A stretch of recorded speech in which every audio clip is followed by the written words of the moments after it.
En 2050, es decir, en apenas 35 años, la población mundial alcanzará las 9.000 millones de personas, unas 2.000 millones más que hoy. Pensando en esa perspectiva, científicos, gobiernos y distintas organizaciones se preguntan, ¿cómo haremos para alimentar a tanta gente? Producir alimentos y sobre todo producirlos en la cantidad y la calidad necesarias para alimentar a todos, en todos los rincones del planeta, es uno de los grandes desafíos de la humanidad en los próximos años. En las últimas semanas, la exhibición en salas de Montevideo del documental argentino Desierto Verde reabrió el debate sobre la utilización de agroquímicos en la producción de alimentos, un asunto que viene discutiéndose desde hace muchos años. Bueno, tomando esa película como disparador, hoy también nosotros retomamos ese debate. ¿Cómo producir alimentos para tantas personas? ¿Qué posibilidades brinda el avance de la ciencia y la tecnología en este sentido? ¿Son compatibles los agroquímicos y los alimentos? Rosana, ¿quiénes nos acompañan en la mesa agropecuaria de hoy? Bueno, tenemos dos productores, dos científicos. A mi derecha, Diego Jaume, productor radicado en Sauce, Canelones, integrante del colectivo Sauce de Lucha por la Tierra, exfutbolista, nos estaba contando ahora, jugó en España en 2 cuadros, 41 años. Bienvenido, Diego. Bueno, muchas gracias. Gabriel Carballal, el otro productor, radicado en Soriano, técnico agropecuario por la Universidad de la Empresa, la UDE, también 41 años, y bueno, a mí me tocó trabajar con su familia, así que un gusto, bienvenido. Bueno, un gusto también para mí. Integrante del equipo de Agro en Perspectiva también. Gabriela Eguren, doctora en Ciencias Ambientales por la Universidad de Concepción, Chile, docente grado 3 en Ciencias Ambientales en la Facultad de Ciencias de la Universidad de la República, investigadora grado 3 en el Programa de Desarrollo de Ciencias Básicas, PDCIBA. Gabriela, un gusto, bienvenida. Muchas gracias.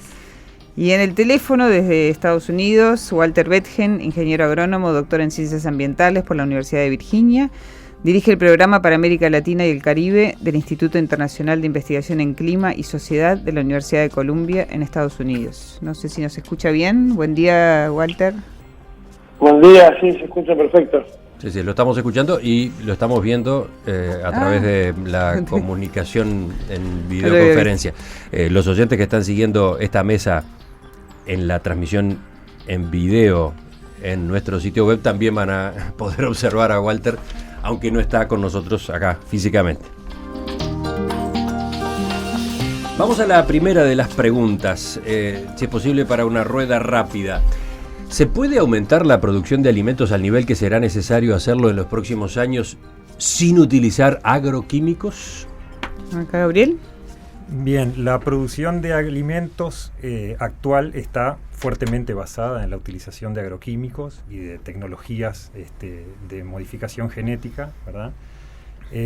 Eso ayudó al crecimiento de lo que es la producción mundial y vemos de que más allá de que se pueda hacer una producción sin agroquímicos, no es lo que recomendamos. Nosotros pensamos que para mantener los niveles de alimentación, los niveles de gente con alimento, tenemos que seguir basados o en la tecnología de agroquímicos o en la tecnología de organismos modificados genéticamente que permitan usar menos agroquímicos, manteniendo los niveles de productividad. ¿Otra opinión en esta materia? Gabriela. Sí, para poder producir a una escala en la que estamos hablando de alimentar población mundial e inclusive para sustentar una economía nacional o ser, digamos, un componente importante en lo que es la economía nacional, como es el caso de Uruguay, no es viable una producción sin el uso de agroquímicos. Si estamos hablando de una producción de alimentos para subsistencia a una economía, llamémosle familiar, quizás sí podamos hablar de una producción sin agroquímicos. ¿Por qué? ¿Cuál sería la diferencia?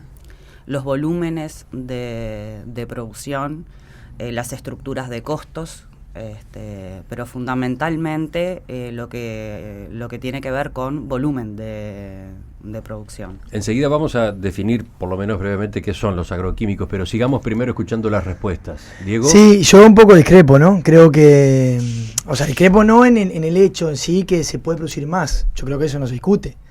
El tema es que hoy en día mismo somos, no siendo del 2050, hoy 2015 somos 7.000 millones de habitantes, y sin embargo se produce mucho más, y según la FAO es cuando más hambre hay. Entonces no es proporcional producir más con que la gente tenga alimento. Esa es para mí esa gran diferencia. Una precisión, según la FAO no hay más hambre hoy que en el pasado, al revés, ha ido bajando la cantidad de habitantes del planeta que pasan hambre. Era tema de una entrevista hace poco en Perspectiva con el representante de comunicación corporativa de la FAO, ¿no? Bueno, habla de 2.000 millones de seres humanos en nivel de hambre, ¿no? O sea, eso lo haga la FAO, eso es la estadística de la FAO. Sí, pero es una cifra que ha ido bajando. Esa cantidad ha ido bajando. Estamos cerca de alcanzar uno de los logros del milenio, etcétera. Supuestamente, si avanzamos en la producción para cubrir el hambre, no se ha logrado el objetivo básico, que es con lo que implica usar los agrotóxicos, ¿no? Que es otra pregunta que me pero que... tú acabas de decir agrotóxicos y yo preguntaba por agroquímicos. Bueno, o los transgénicos también. Porque para algo una cosa que vengo volando, yo lo he contado de Europa, lo primero que se hace en Holanda para cuando hay un cáncer severo es comer orgánicamente. Es lo primero que te recomiendan. No quiere decir que lo cure, porque no hay una definición clara que sea buena o mala. Pero lo primero que hacen los holandeses, y no creo que los holandeses sean en ese sentido negados, creo que todo lo contrario, son tipos muy avanzados en la tecnología, y cuando vos tenés un problema, como mi padre cuando mismo salió de la cárcel, lo primero que hacen para curarte es comer orgánicamente. Está bien, pero la pregunta, habíamos empezado con una pregunta que era si se puede producir alimentos para la cantidad de gente que hay que alimentar y que va a haber que alimentar sin utilizar agroquímicos. Esa era la pregunta. Claro, pasa que yo creo que sí, pero tendría que ser otro sistema, no el actual. Tendría que ser sistemas familiares. Y con otro, porque ¿para quién va la riqueza que genera todo eso? O realmente dónde están los alimentos que van para todos los 1.000 millones que somos. Ahora, o sea, la repartición, yo creo que hay ese matiz de diferencia. Claro, si yo voy solo a producir, necesito agrotóxicos. Yo que trabajo en el campo, y si yo quiero producir en una escala donde yo quiero vivir de una manera más alta que puedo vivir, tengo que producir más. Y ahí tengo que usar agrotóxicos o agroquímicos, que básicamente, o sea, no es lo mismo. No es lo mismo. Pero te quiero decir, en definitiva, influye en la producción. Vamos a escuchar la última respuesta en esta primera ronda. Vamos con Walter Betgen. Sí, la pregunta que haces, vamos a volver a la pregunta. ¿Se puede alimentar 9.000 millones de personas sin agroquímicos? La verdad es que no sabemos. Yo te devuelvo la pregunta con otra pregunta. ¿Tú te imaginás Montevideo sin cucarachas, sin usar insecticidas? Ojalá que sí, ojalá que un día se pueda. En el corto plazo es poco probable que se puedan eliminar cualquiera de las pestes que enfrentamos en las ciudades sin insecticidas. Entonces, la verdad que lo que ha demostrado la humanidad es una enorme creatividad para enfrentar todos los desafíos grandes que se les puso adelante. En los años 50, todas las proyecciones indicaban que iban a haber hambrunas espantosas porque la población crecía más rápido que lo que venía creciendo los alimentos. Y sin embargo vino la Revolución Verde y India pasó de estar en riesgo de hambruna a exportar alimentos. Entonces, siendo muy concreto, la verdad que contestar esa pregunta es difícil. A mí no me extrañaría que sí pasara. Lo que es poco probable es que en los próximos pocos años pase eso. Pero de vuelta, imaginémonos Montevideo sin cucarachas. Bueno, ahora sí sería importante aclarar algunos términos, ¿no, Rosana? Sí, capaz que no me quedé pensando en el tema de las cucarachas, el ejemplo que puso. ¿Por qué cucaracha, Gut? Definir a propósito de lo que dijo Diego, la diferencia entre un agroquímico y cuando hablamos de agroquímicos y cuando hablamos de agrotóxicos. A ver, doctora. Bueno, agroquímico es un término muy amplio y básicamente es cualquier sustancia química que se utilice en la agricultura. Entendamos por eso un fertilizante, entendamos por eso un herbicida, un insecticida. Eso es, digamos, un agroquímico. No tiene una connotación de bueno o malo. Uh-huh. Tiene una finalidad, ¿sí? Que básicamente es asegurar y mejorar la producción del cultivo que uno está sembrando. Uh-huh. ¿Cuándo se convierte un agroquímico en agrotóxico? Bien, en realidad me gustaría, más que ponerle el agrotóxico, decir que es un tóxico, ¿sí? Un tóxico es una sustancia que cuando llega a alcanzar determinadas concentraciones, ya sea en el ambiente o en un organismo, ¿sí? Lo que digamos es que conspira contra la supervivencia del organismo, ¿sí? Desarrollando diferentes tipos de afecciones que, dependiendo de la concentración a la que está expuesto y del periodo en el que está expuesto, puede conducir a la muerte, ¿sí? Uh-huh. Entonces, en ese sentido, por ejemplo, un medicamento, una sobredosis de un medicamento puede llegar a tornarse tóxica. Ahora, ¿el medicamento es tóxico? Uh-huh. Sobre eso, Diego, ¿cuál es tu más allá de tratando de centrarte en eso y no en si la distribución de lo que se genera?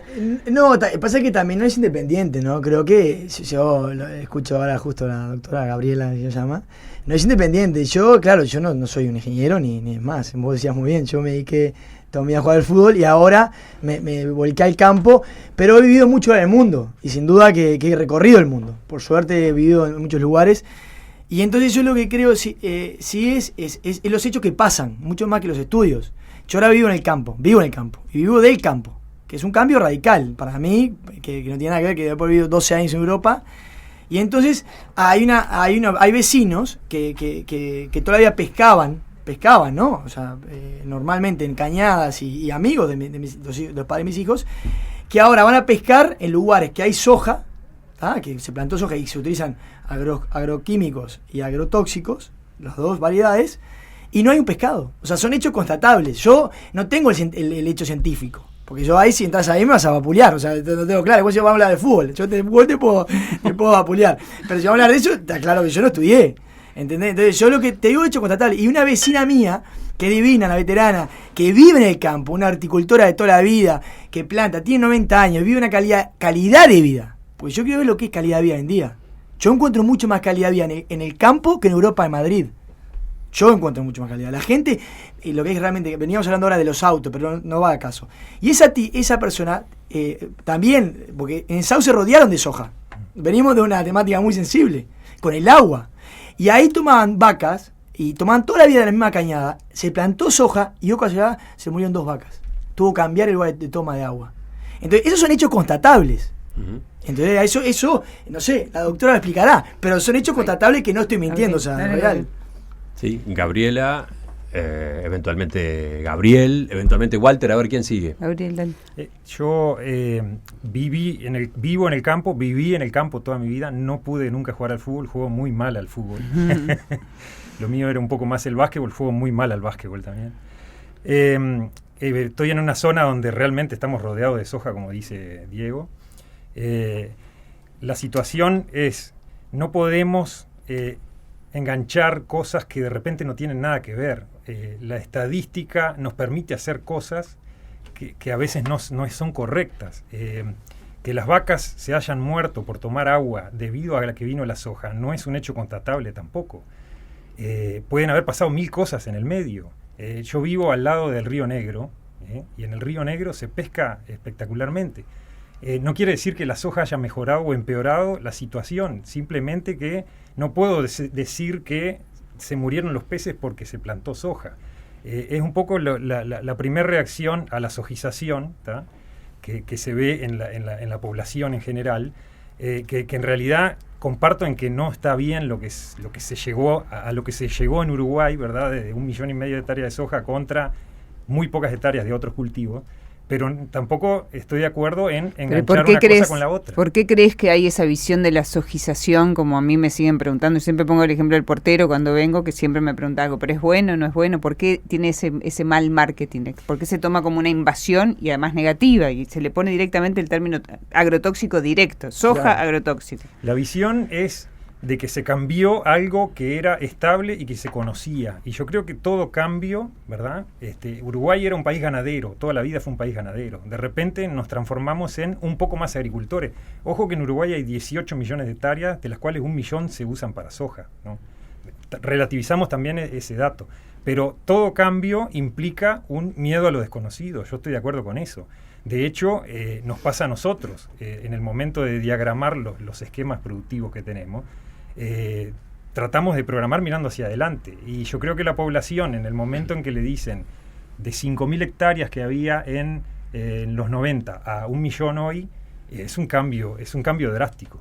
Walter. Sí, de vuelta, ¿por qué traje el ejemplo de la cucaracha que te dejó tan impresionado? Lo traje porque es un ejemplo de que hay veces que aunque uno no quiera usar ningún tipo de pesticidas, no tenemos más remedio. Yo quisiera saber cuánta gente en Montevideo está dispuesta a vivir con cucarachas en su casa para no usar insecticidas. Lamentablemente, muchas veces no tenemos otra vuelta. Y después, volviendo a lo que acaba de decir Gabriela, los analgésicos, ¿son buenos o son malos? Por un lado son buenos, sacan el dolor, pero ¿cuánta gente hay en el mundo que se vuelve adicta y que termina muriéndose? Y entonces hay que eliminar los analgésicos. Con el tema de los agroquímicos, los pesticidas que se usan en el sector agropecuario, pasa una cosa parecida. Yo te aseguro que cualquier productor agropecuario preferiría no tener que usar ningún pesticida, es mucho más barato. Cualquier persona que cría cualquier tipo de ganado preferiría no tener que vacunar. Pero la verdad es que la realidad nos pega en la cara y nos dice, bueno, lamentablemente las vacas se enferman. Y para que no se enfermen tengo que vacunar. Lamentablemente hay insectos, hay hongos, hay bacterias que afectan a las plantas. Y bueno, de repente tengo que pulverizar los manzanos porque no tengo más remedio que bajarle la presión de esas enfermedades. Ahora, igual que con los analgésicos, si yo los pesticidas que estoy usando los uso mal, los uso en forma irresponsable, si en vez de tomar un analgésico para sacarme un dolor, me mando un frasco de pastillas porque estoy adicto, lo que estoy haciendo es usando una cosa que puede ser buena, la estoy usando mal. Entonces, ¿por qué ese cuco con la soja? Acá en la soja, en otros países se notan los cultivos. Porque son cultivos que necesariamente hoy necesitan usar algunos tipos de pesticidas. Una de las cosas que pasó, yo sé que después no vamos a hablar, pero una de las cosas que pasó con los organismos genéticamente modificados es que buscaron eliminar la aplicación de algunos pesticidas. Entonces, hay algunas plantas que son resistentes a algunos insectos.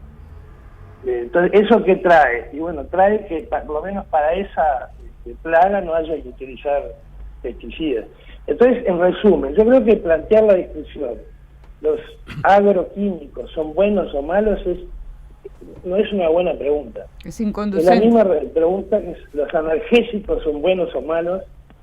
La pregunta es, ¿se pueden utilizar agroquímicos de manera responsable? Yo creo que sí. Bien. ¿Gabriela? Sí, un poco en lo que planteaba Diego. Te voy a poner un ejemplo de repente cercano, futbolero. Si vos tenés una lesión, ¿no? Y te hacen una infiltración para acelerar la recuperación, vos recuperás más rápido y seguís jugando. Ahora, si vos haces un abuso de las infiltraciones, podés terminar teniendo otro tipo de consecuencias de la lesión original. Yo creo que con el tema de los agroquímicos es lo mismo. El tema es en la justa medida y teniendo los recaudos. Soy sumamente consciente de lo que tú planteás de determinadas zonas en las que vos hablas con la gente y la gente te dice, sí, yo antes pescaba y salía tararira y ahora voy y no sale nada o me tengo que ir unos kilómetros más abajo o más arriba. Es claro que si uno modifica el paisaje con un cultivo, llamale soja, arroz, maíz, árboles, trigo, lo que sea, vos estás cambiando completamente, ¿sí?, el área en la que vos estás realizando ese cultivo. Escurre distinto, el suelo absorbe más, absorbe menos, pierde menos nutrientes, y eso va a terminar, ¿sí?, en el curso de agua que vos tengas más cercano, la cañada, el arroyo. Creo que lo que nosotros tenemos que aprender es que la atmósfera, el suelo, el agua, la biota, nosotros no somos entes autónomos, estamos interactuando. Entonces, si modificás un lado, ¿sí?, vos modificás el área de suelo que está drenando hacia un arroyo, y vos vas a tener cambios en el suelo, vas a tener cambios en la vegetación, vas a tener cambios en el agua. Entonces, el tema es utilizar el compuesto en la dosis requerida, en el momento requerido.